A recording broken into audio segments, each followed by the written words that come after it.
Hi mga barads! Holiday nga ngayon dito sa Thailand at wala tayong pasok. Kaya naman, tara, punta tayo sa Chinatown. Mula nga dito sa boarding ay nag-bolt na kami papuntang Chinatown. Mga 11 to 15 minutes din ang biyahe.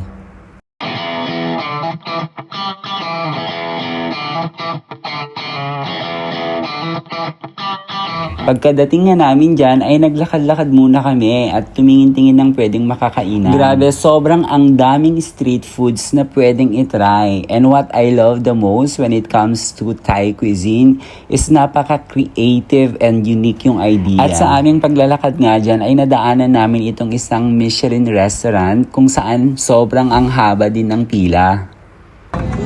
That's right. So spicy.